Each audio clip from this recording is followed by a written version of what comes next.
told me, hey,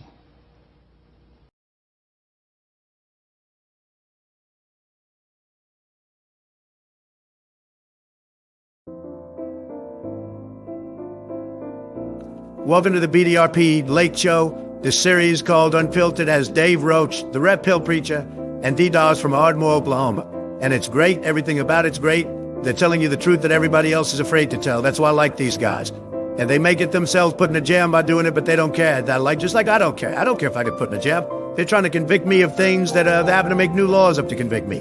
But guess what? They're not going to do it. Just like they're not going to stop these two young men, the Red Pill Preacher Dave Roach and the Baron of Brown Springs D-Dawes, dropping truth bombs like bunker bombs back in World War II. They're going to sink the Bismarck tonight, ladies and gentlemen.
Good evening, ladies and gentlemen. Welcome back to Unfiltered. I'm your host, D-Dawes, and boy, have we got a show for you today. You've heard me talk about it before in the past, and you're going to get to see it here. Now, I figured this would be the best way to do it. First, can everybody hear me okay? Testing 1, 2, all that good stuff. But there's this gentleman named Roger Morneau. Roger Morneau, back in I believe it was the 50s, joined what we know today to be the Illuminati. He was engaged in spirit worship. And we're going to go over that footage today with you. I was going to record some stuff, but yeah, I think this will work out a little bit better. told me, hey, I got something fantastic to tell you. He said, I am affiliated with people that speak with the spirits of the dead. How would you like to talk to the spirit of your dead mother? And I was shocked. I was shocked. He said, you wouldn't be afraid of talking to the spirit of your dead mother, would you? Hell yeah, I'd be afraid of talking to it. Well, I said, I'll tell you what. I People have are to give crazy, that some folks. thought, because it's something I never thought about before in my life. Heart Research Center presents A Trip into And the these Supernatural people, with best-selling author I don't know if y'all have Roger ever seen this Morneau. before. While still a young man in the city of Montreal, Roger Morneau became involved in the worship of demons. In this You hear that, two-part folks? series, Roger Worshiping gives us a demons. first-hand account of his harrowing brush with the powers of darkness and, ultimately, his divine rescue. Amen. Also joining him are Cyril and Cynthia Grossi, the very couple who first pointed Roger from the darkness to the light.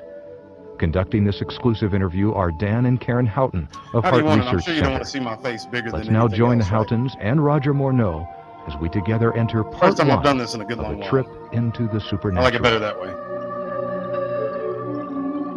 A trip into the supernatural. How in the world did you ever get involved in praying to demon spirits? I love it right out of the gate. How in the world? Folks, these people haven't slept for 3 days. Look at the bags under their eyes. You'll see when they get a close-up. I mean, they're probably dreading this interview, thinking something still clambered onto this old man or something. Well, when I came out of the Navy after World War II, I was looking forward take up a trade in Montreal, Canada. And at that time, I ran across a fellow that had been on a particular ship with me. Montreal to this day is a hotbed for all that type of activity for these Satanists and whatnot. It's one of their big strongholds. So keep that in mind. You feel that from my brothers and sisters in the faith of our Lord and Savior Jesus Christ, who have an indwelling of the Holy Spirit, you're going to feel that spirit of truth move as this guy talks. And he said, "Hey, Morneau, you're alive.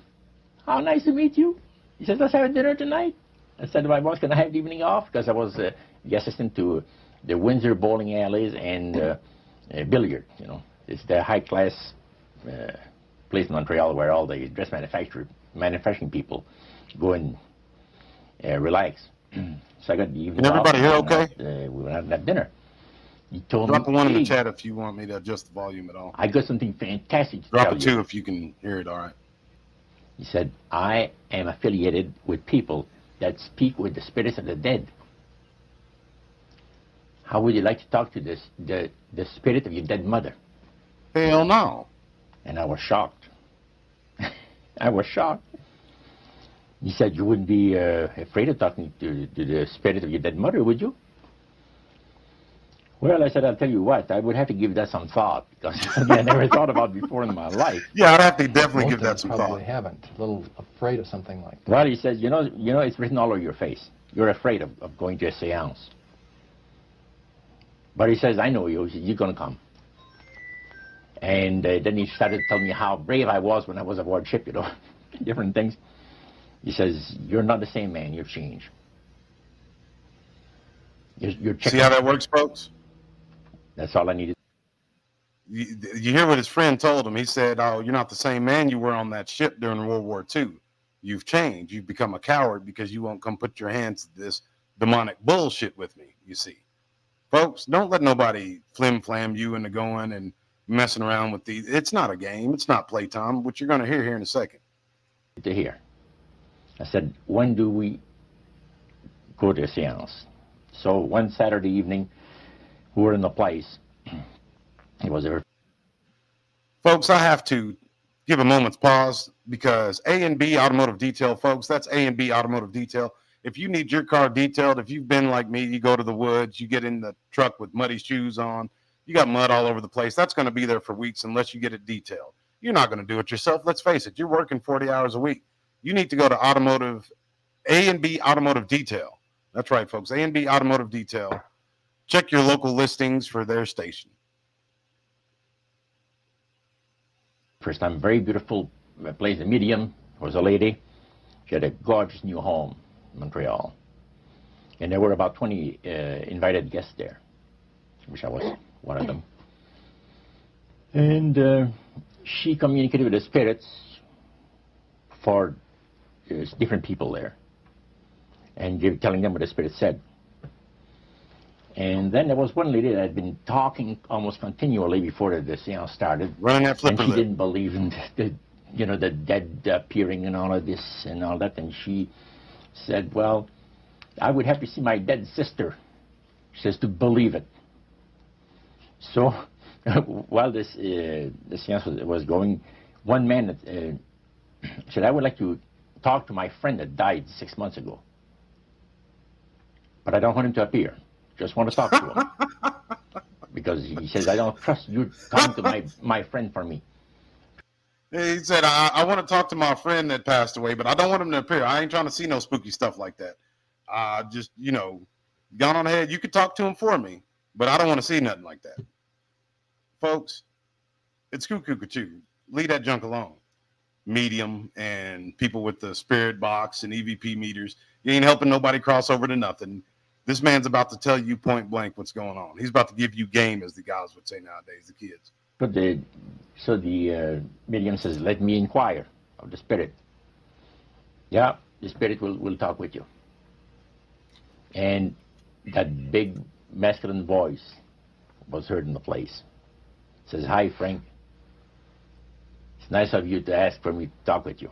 What's up, Frank? They had a You got little that chat. $5 you owe me? And after it was over, Frank says, "This is the greatest thing on earth, to be able to talk with the spirits of the dead.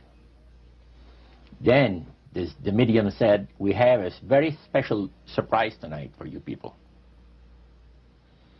A spirit will manifest itself openly here in a few minutes. Folks, that's some heavy And it's duty like a demonic juice. They got some heavy duty demonic juice for these things to manifest themselves like that and just come out point blank. You know, this guy's at a seance. He's been flim-flammed into going there. His integrity and his pride's been hurt. So now he's putting his hands to some wickedness, to what the Bible refers to as necromancy. We're not supposed to be trying to communicate with the spirits of the dead. Remember King Saul? King Saul put on different raiment to go see the witch of Endor because he had kicked all the soothsayers and witches out of the kingdom because they went against the law. It's unlawful for people to go and seek these things. So when Samuel died, he said that he talked to, you know, his consigliaries and his men around him. He says, man, I need Sam, bro. Like, I'm messing up. I don't know which way is up. I tried to pierce David up against the wall with the javelin. They say, yeah, King, you're kind of tripped out a little bit. He said, well, where can I go find one of these witches? All the witches you kicked out of the kingdom? There's one in Endor. What did he do? He put on different raiment because he knew he was doing wrong. He was the king of Israel, going to go see a soothsayer to bring up spirits. And we all know what happened there. She was shocked because it wasn't the spirit of Samuel that she was bringing up. It was this familiar spirit that was feeding her this nonsense. But God himself brought the spirit up of Samuel. And Samuel's like, say, man, you know better than this. What you got going? And we all know what happened to King Saul. Big gust of wind hit the building. And right Am I ready to shave that beard again? Jimmy Fields. Jimmy's the one that made me shave it last time. I'll tell you what did we do? We had old Jimmy. Damn. I'll tell you what. I'll put it up high. I am having a blessed and wonderful day, Jimmy. It's even more so now that you're in there, brother. I'll tell you what. We'll do a $40 contribution if the, the accumulation of all the contributions by the end of this show total to $40, I will shave my beard on stream like I did last time. Jimmy smoked my game last time. And thank you, Jimmy. Like Jimmy says, hit that like button and subscribe. Jimmy threw it out there just like Roger Morneau. Jimmy came in just like Roger got tricked into going into that seance. He said, dude, you're not the same as you used to be on that battleship. So, yeah, I'll take that challenge. Why not? And I appreciate that, Patrick. I am a beard man. There we go. Whoops. You're invited there by the direction of the higher ups in the spirit. Okay, yeah, we're not quite there yet. Heard in the place. Says, hi, Frank. Hiya, Nice Frankie. of you to ask for me to talk with you.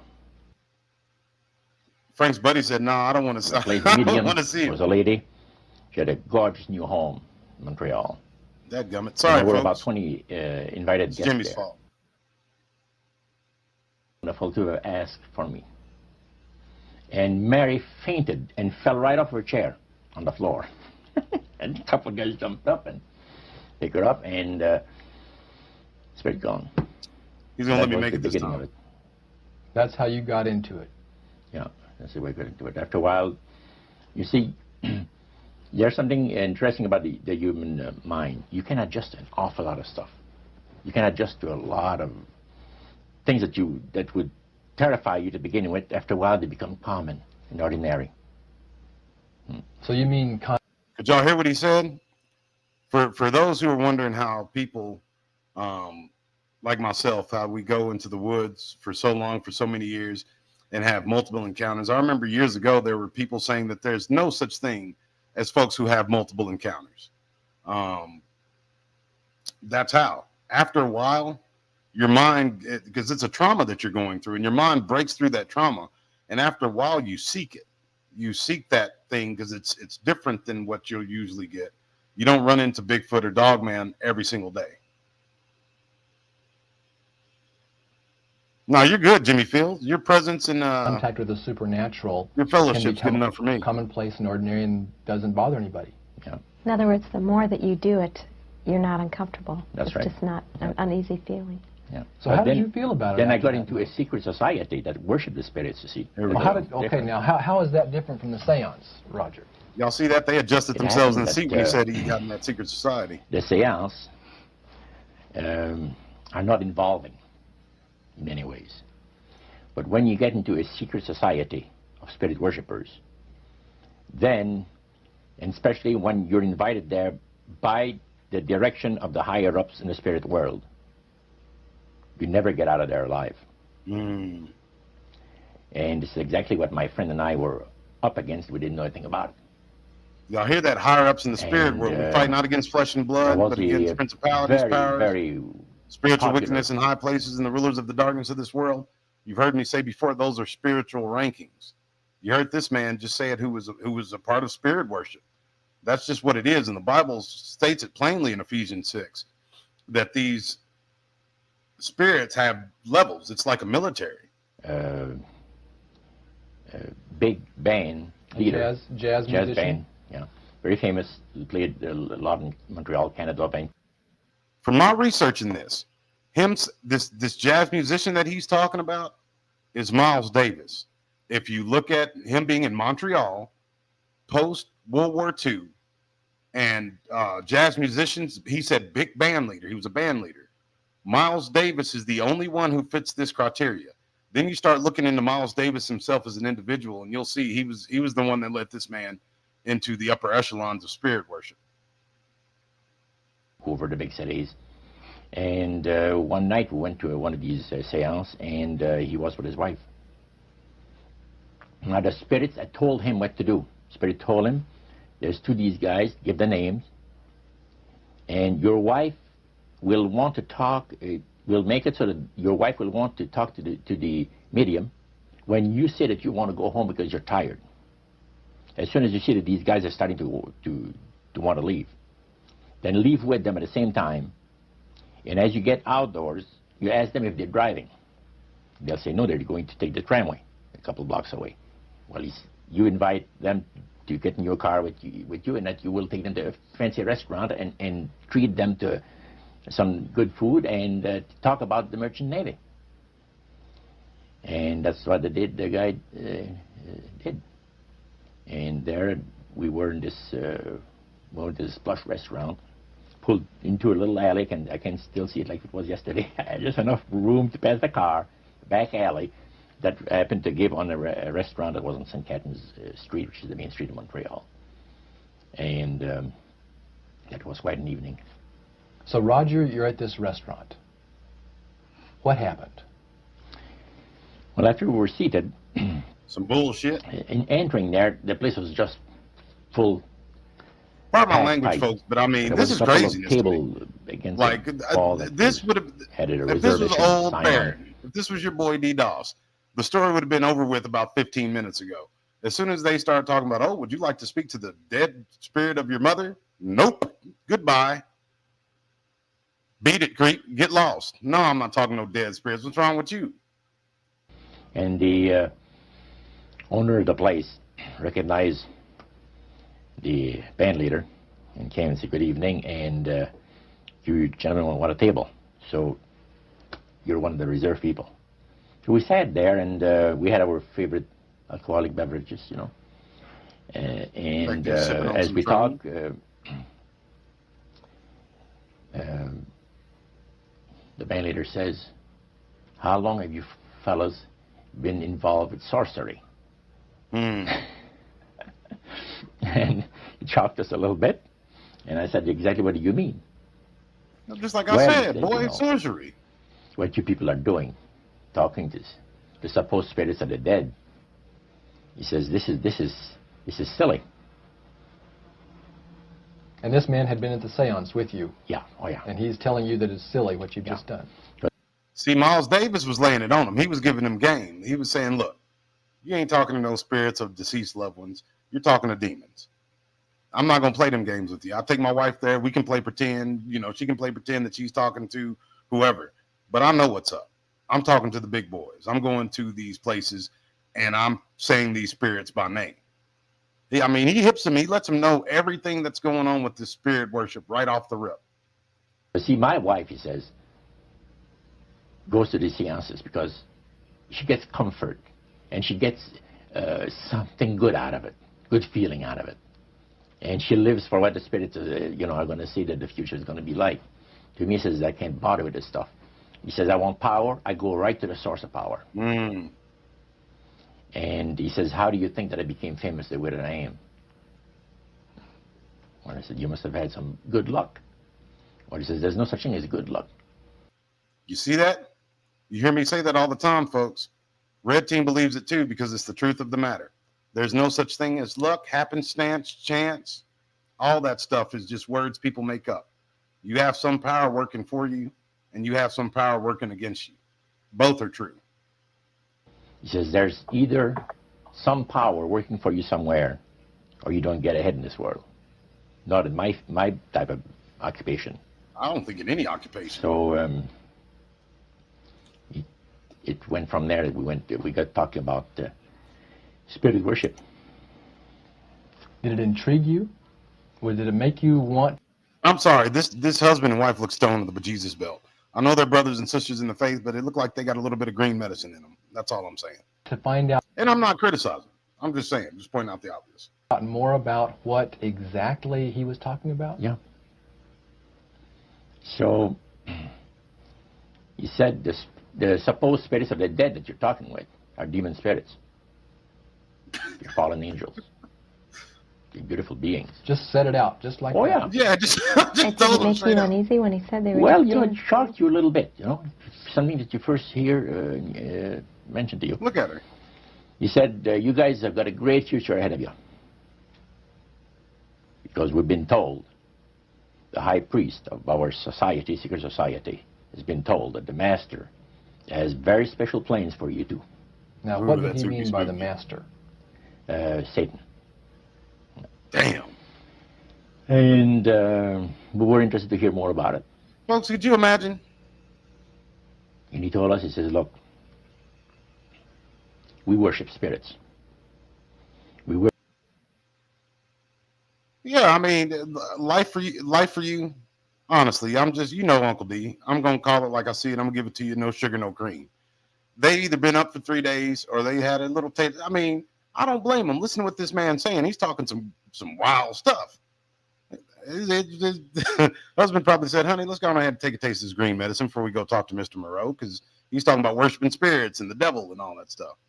Spooky stuff. I mean, and you see what I mean? The more you hear this guy talk, the more you can feel that spirit of truth move. He's telling the absolute, unequivocal truth.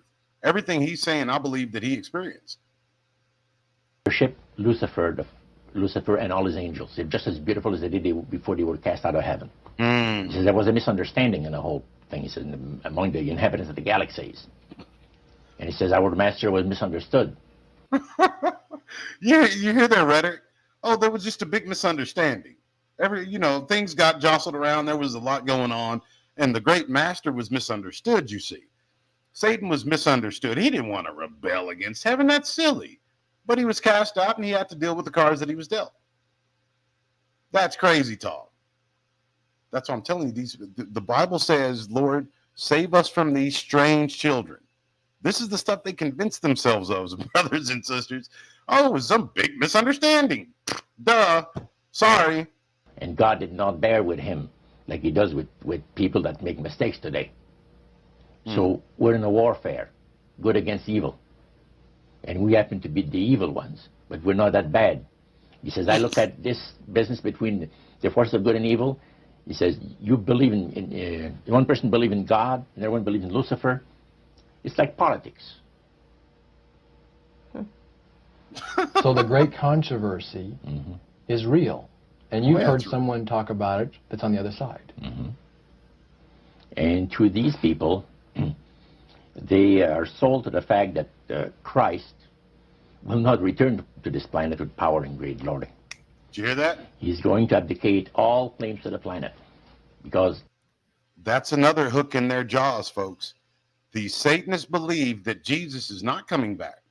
they twist what happened in the garden. You see, when you listen to the Helena Blavatsky theory and all that kind of, it's not a theory, it's the nonsense that she spouted, that you have to understand the serpent was the freer of Adam and Eve in the garden. He broke the bonds and broke them out of this prison that this demiurge, Jehovah, put them in, you see. They were imprisoned in the garden, and he brought them the gift of intellect so they could break themselves free from this blah, blah, blah, blah, blah. The high priest once said that Christ will abdicate all claim to the planet because he knows that it is lawfully and rightfully Satan's. And at that time, he says, Lucifer, you mentioned Lucifer a lot of times, but they mention Satan also. He says, the master, usually they like to talk about the master will resurrect his people from the graves. Now, George is telling you all this, or the high priest? George.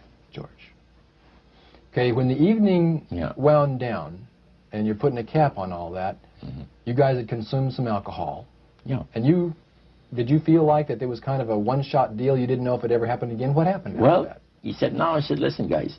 He said, I like to have you, he says, meet some of our people. What about next week, Wednesday evening? You got to meet the gang. At your place, and you're invited to one of our services. Services? Like a church service? Yeah, something similar like that. It's a testimonial to the spirits, about how the spirits have blessed your life.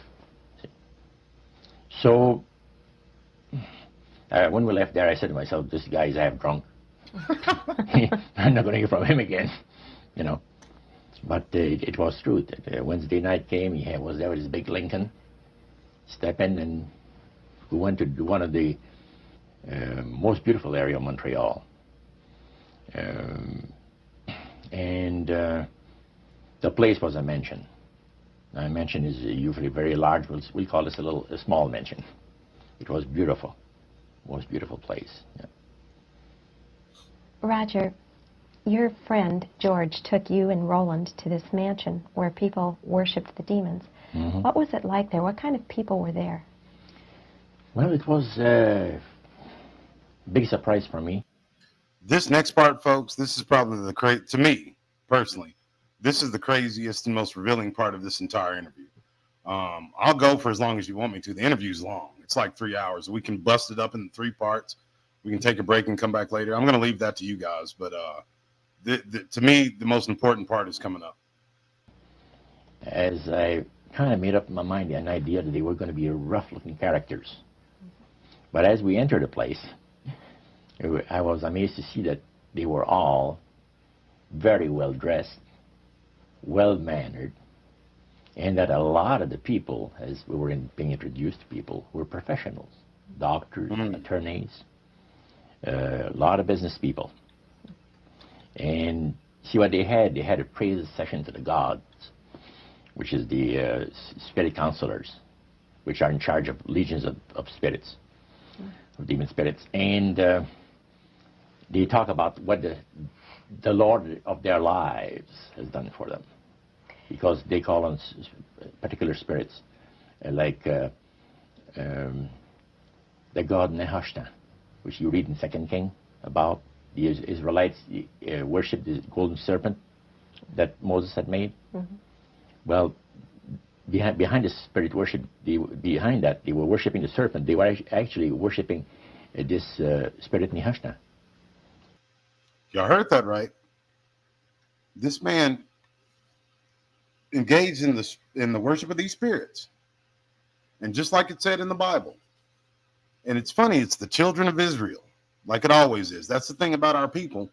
We've been ingrained in all these different cultures, and we end up taking on the culture of the people and their gods. But there's always a remnant that worships the God of heaven.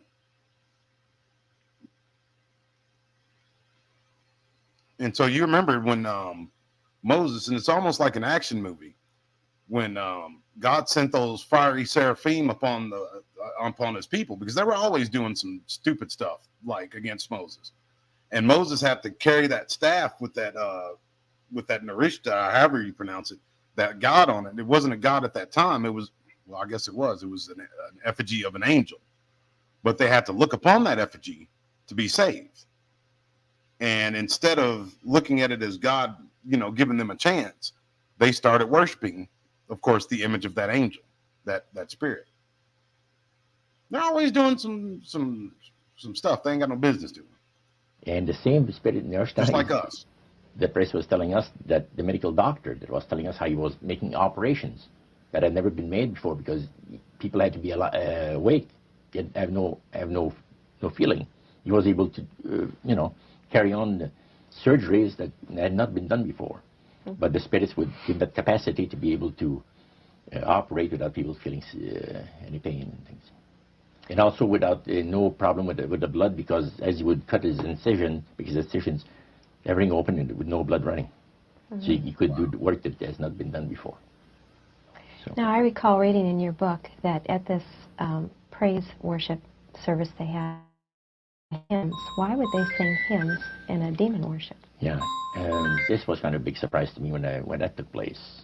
The priest said, "Hey, let's go down to the worship room of the gods and have a praise session, a singing session." So we go down there, and what did you think they pass around? Church hymnals, Christian church hymnals. And I couldn't believe this. I said, "What's his business?" So the priest says, "Well, now," he says, "for those of you that are new, let me tell you that this is the most feasible way," he says, "to please the spirits. It's to deride Christ and his people, and his church and all that." So they sing out of Christian hymnals. They didn't sing Christian words to the hymns, however. Well, they changed a lot of them. Yeah, and not for the good. It's a form of blasphemy. Yeah. Such as you see today in the rock music world. You see the entertainers, they have these crosses. The ladies got earrings, crosses. The guys got the cross. This is a form of blasphemy, a form of deriding Christ. You see. Spirits cause the people to do that, to find pleasure in wearing this type of emblem, which is the cross is the emblem of the crucifixion of Christ to the Christians. So what were your impressions the first time you went down into that worship room? Well, I know that doesn't sit right with a lot of people, but I mean, I believe that this man was in contact with these demonic entities and these demonic spirits. And if you think about it really hard, Christ was crucified. The cross was a torture device meant for political dissidents and murderers in the kingdom of Rome. So we serve a God that we don't need any of that stuff anyways. I'm not judging anybody who wears a cross. As a matter of fact, one of our teammates, my consigliere, makes crosses and sends them out. But I just found that very, very interesting. It was, we'd been there maybe a half a dozen times. And the high priest told us after the meeting was over, he wanted to talk to us, my friend and I. So after most of the left, he says, "The master of my life has revealed to me that it is time for you people to..." The master of my life. The worship room of the gods. Well, we started to move toward a beautiful grand staircase. Beautiful. The banister was... Check this out. I believe, folks, is this from the 90s deep? I think so. Life for You. It seems like it is it seems very 90s, doesn't it? Seems like 92, 93. Because, I mean, just looking at the hairstyles of these two stoners, which, folks, again, I'm not judging. They're my brothers and sisters in the faith. There's no doubt in my mind. Just because they partake in some green medicine, who am I? You know what I'm saying? But looking at the hairstyle, the furniture, it really screams 91, 92, 93 to me. I may be wrong. It was huge. It was massive. And the wrought iron work that they had done, it was super. The beautiful decorations on the walls, the chandelier on the first landing. See, that was the first landing. You go down about 8 or 10 steps, and you had the first landing. It was huge and beautiful. The light arrangement was the nicest I had ever seen in my life. when we got into this sanctuary area, it wasn't very brightly lit, but everything was well magnified. The beauty of certain things, you know, like a lot of the things were gold plated or gold trims. See, the little altars where they had the spirits that had materialized. They photographed them, and then they had paintings made of them. And they was. Y'all heard that, right? The spirits would materialize, and then they would take pictures of them, and then make portraits of the pictures that they took of these spirits. I like how he said, "The Lord of my life." These demonic spirits. So be careful whenever you start seeing these ranked devils in these award shows and all that kind of stuff. When they start talking about, oh, well, you know, I thank the Lord. You thank the Lord who? Shiva, Vishnu, Brahma, or the Lord Jesus Christ? I'll never be ashamed to say my master's name. You got to watch it when they put out that just generic God stuff. All of them are gods. Zeus, Odin, Heimdall, Loki. So you got to, I mean, these people, folks, they're subtle like serpents. Are y'all enjoying this?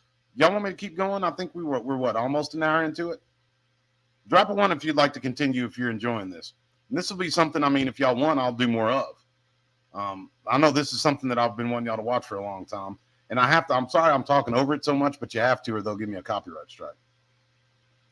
Probably about maybe 100 of those around the place. Sort of like a shrine. Yeah, and underneath there was a little altar where you have incense and things that they would use in their prayer sessions and things like that, devotions to certain spirits. And some of the objects in there, the priest said, were solid gold. It was a unique experience to see that. So how did you feel when you walked into that room? I felt that these people had power, and they had a lot of it. Did that attract you? Yes and no. You had mixed feelings about it. I had mixed feelings about it. Yeah. Because to a certain extent, things looked I love so the guy. good. I mean, just for folks, it sounded so good to us. I just want to point out from an editing standpoint and a director standpoint, I love whoever this is who's directing and filming this. Just the little subtle, like, you know, movements of the cameras. They did a phenomenal job. But you see, I'd been brought up in a Christian home where my parents had told us we were 8 children in the family. And especially the older ones, you know. My dad says, well, you know, if you get involved in wrongdoing, you're going to have to pay the price. There's always a cost for everything in this world. So this thought kept creeping into my mind. Just how far you go with these spirits before we start paying the price. See? Mm. So it made you just a little bit nervous. Oh, yes. But yet you kept going back. Oh, there was no way out. Wow. Because that's what we're told. You knew at that time. Yeah. So you were moving forward more on fear. Oh, boy, stone More on Jesus. fear, yes. Because Satan the high uses priest fear to said keep that, his subjects under submission to the his master will. had special plans for us in our lives. And that no one ever went into this society unless they were invited by the spirits. See, so that was made very clear. And he also expressed to us the danger, explained to us the danger of going against the will of the spirits. And he mentioned about this one man and his wife that live in a fireproof building in Montreal. The place burned right down with him in it. Dang. He was one of their members that had decided that, well, he wanted to think things over. He was not going to get initiated at a time that the spirit said he would like to be initiated into the society. So in reality, Roger, you were chosen by high-powered demon spirits to be a part of their human, special, privileged group. You see, these people in Montreal, the society, like the priest mentioned, there's thousands of spirit worshippers in only different societies of spirit worshippers in this world. But he says we are the elite. We know the real truth about the master and his angels. And See what I'm saying? They all know the real truth. Gorgeous creatures. And from the paintings that they had on the wall of walls of that worship room, they were unique beings. Especially there was a painting full length painting of the fallen Lucifer above his altar, and that was very fascinating because he looked like a man of great intellect, high forehead, the way that he looked with his eyes, the way he had the eyes looking. It gave you hear that? He said he saw a full perception of somebody bodied painting above Lucifer's altar of Lucifer before the fall. Because, you know, they're angels, so they can transform themselves into whatever they want. I'm pretty sure that there was some corruption, and there's no evidence of this. I'm pretty sure the Vatican has it, but I believe that there is some corruption that takes place. When they fell from heaven, they're heavenly creatures. If you fall from heaven and you no longer have access to the third heaven, they have access to the first and second, but they don't have access to the abode of God. When in Job, when Satan went to present himself to God, that was some sort of a waypoint, some in-between spot. It didn't say that, it said that the sons of God presented themselves before the Lord and Satan was also amongst them. So that's not necessarily in heaven, the third heaven. So I believe when they fell that there's some sort of corruption that took place, maybe in their bodies, but maybe it wasn't. We don't know. We know that from historical paintings what people's interpretation of Lucifer and Satan and Simyaza and all these other fallen angels were, Azazel, but we really don't have any kind of biblical descriptions of them outside of their angelic form. I do believe in the Vatican that, I mean, let's be real, the Vatican's basement holds the Library of Alexandria. I don't know if I've talked to you about that before, but that you won't find one conquering people, not even Genghis Khan, who would destroy the writings, the knowledge. And the Library of Alexandria, to call it a library, was one of many. To call it a library is kind of a misnomer. It was a university. The libraries of Alexandria were universities and places of learning. So I believe they burned it down, but I do not believe that they took all those books and threw them on the pyre. I think that's foolish to believe.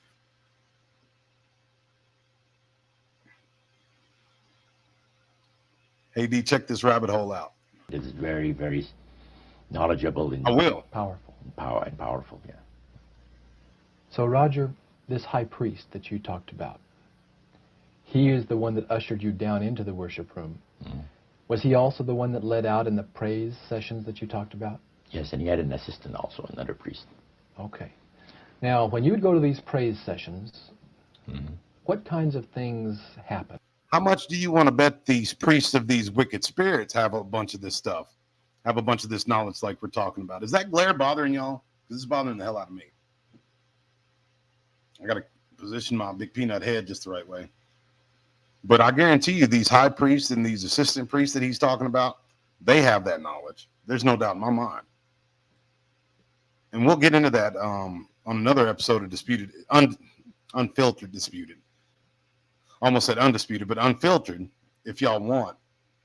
I believe in the old world, the pre-flood world, that the old sages and wizards and warlocks and sorcerers and mages and whatever else, I believe that they built vaults and libraries in the mountains and underground, so they knew the flood was coming. Noah had 100 years to tell them. So instead of leaving their wickedness behind, they accumulated all their knowledge from that old world. And that's why you see some of this architecture that's the same all the way around the world, from Africa to Russia to China to the United States. You'll see architecture from these ancient buildings that are the same. And that's where I believe that comes from. At those sessions? Well, there's a lot of success stories. Positive mental attitude kinds of things? Well, yes, a lot of success stories. The masters has done this for me and that for me. I remember one lumber. The master's done this for me and that for me. Half a dozen different operations in the province of Quebec. And everything that he touched seemed to turn to money. And he was telling about it. And then there's this other person that was a clairvoyant that would work only for the wealthy people, only for the super wealthy. He said it. I have the know-how, they have the means. He's a French let Canadian, them pay. the clairvoyant. So he advised in business transactions. They would come to him and say, listen, I look at this deal that I might get, this factory or whatever it is, because this person was interested in industrial real estate, see. I like how he said that, the red team says, oh, well, there was all some big misunderstanding when Lucifer fell and blah, blah, blah. You notice how he's not saying how they would talk about putting their hand towards harming children or sacrificing children upon wicked altars. They conveniently left that part out at the beginning stages, I bet. And he would talk to the spirit, and then the spirit was audible to him. See, you could hear the spirit talk to him, but the man did not hear. So the spirit was telling him the clairvoyant what he called himself an astrologer. Clairvoyant. Moons and the stars, and Now, what was the term you used for his title, this man? Clairvoyant. Clairvoyant. Oh, clairvoyant. Clairvoyant. Yes, and I wish I would have took French instead of German. The person stood up and says, I had a nice little experience last week. You know the wife? She was like clairvoyant. He says, they take care of you. This lady and her husband brought him to this astrologer a bundle of money. They said, this is the deal that you... And he works at only on percentages. Only on percentages. He doesn't work for set amounts of money. Only percentages of what the people are going to make. So he said, they brought me a substantial amount of money. And they were very happy with it, and I thought it was very reasonable. But then my guide, spirit, says, ask them when they're going to give you the other $1,700 that is really yours. And he says to the folks, I would like to know now, before we leave here, when will you have the $1,700 to give me? That makes up my part of, rightful part of the deal.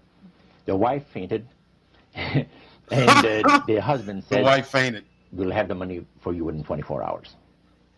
So that was just... That was a gangster. That was a gangster spirit. He was thanking the demons for helping him to know that. Oh, yeah. Mm-hmm. Demon spirits, yeah. That's their church service. At what point did this demon worship start to affect you personally, Roger?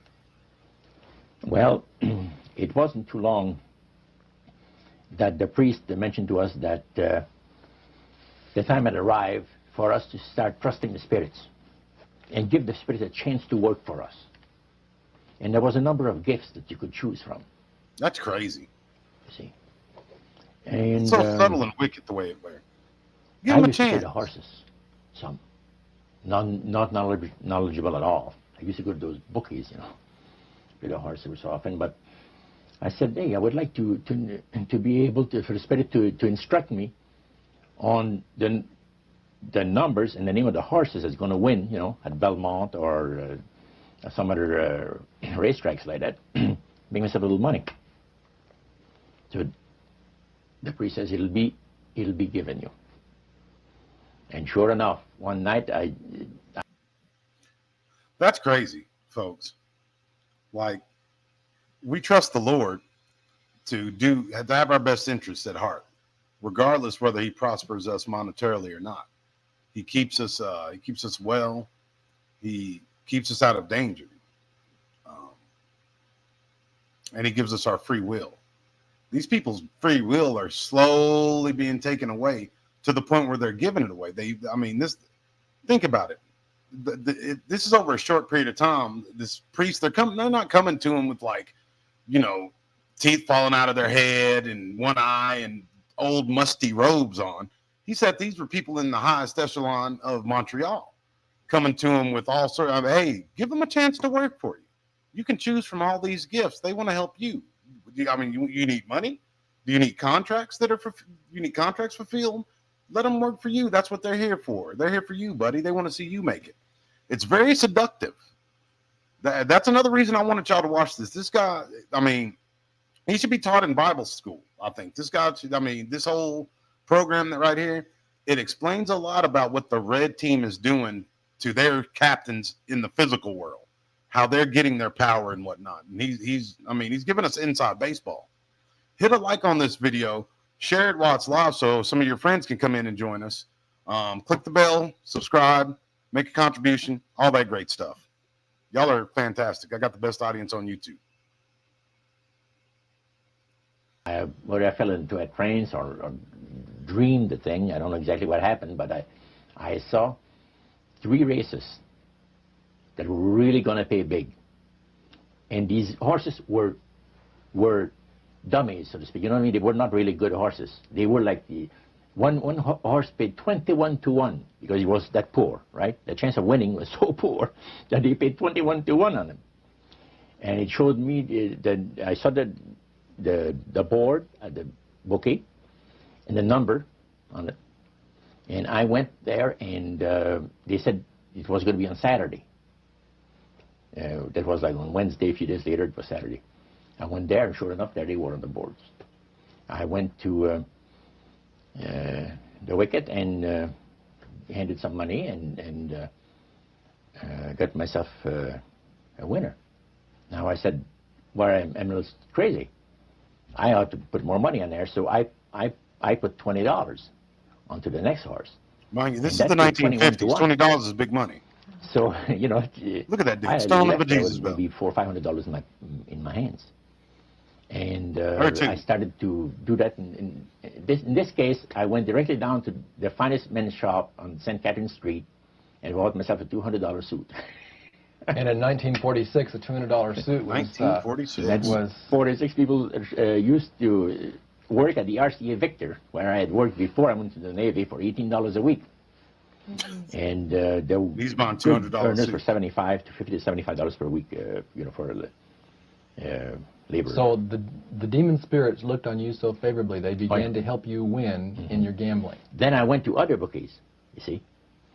And one day, I put money on this horse, see? I got some inside baseball. And told baseball. the man at the cage where you do your bet. I got some help from the other side. And he said, you go right through that door over there. Yeah, the boss want to talk to you, punk. So I know the guy says, come on in. The guy's sitting behind the big desk, smoking the big cigar. So he says, you're Roger. I says, yeah. He got up and walked around me. He said, you don't look that smart. I said, what, sir? You don't look that smart. He said that you could pick horses that are winners when they're supposed to be losers. Where do you get your help? What do you mean help? I'm not getting any help. I just happen to go and... Roger dropped the We've been watching you here, he says, for a number of weeks. And you always leave here with some of our good money. And I'll tell you, buddy, if you want a list of all the bookies in Montreal, I'll give you a list of them. But he says, I want you out of here. And don't show up again.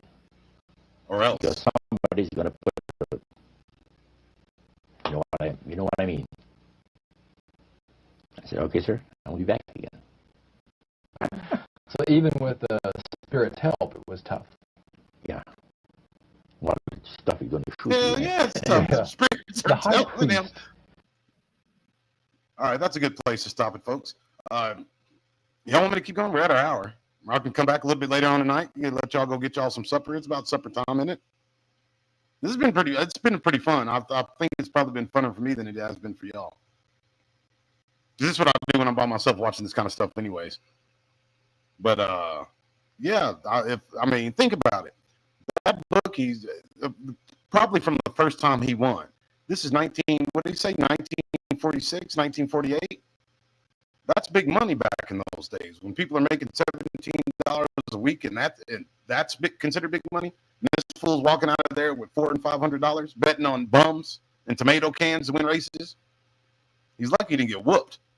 I couldn't have been the bookie. I would have went on ahead and whooped him. Of course, that's the old man talking about bookies and whatnot. But awesome possum. A lot of you guys are working, I know. So I'll tell you what. How about we do this? How about we come back for part 2 in an hour? Sound good? Like, subscribe, click the bell, share with your friends, make contribution, and stay classy. And I'll see you in an hour.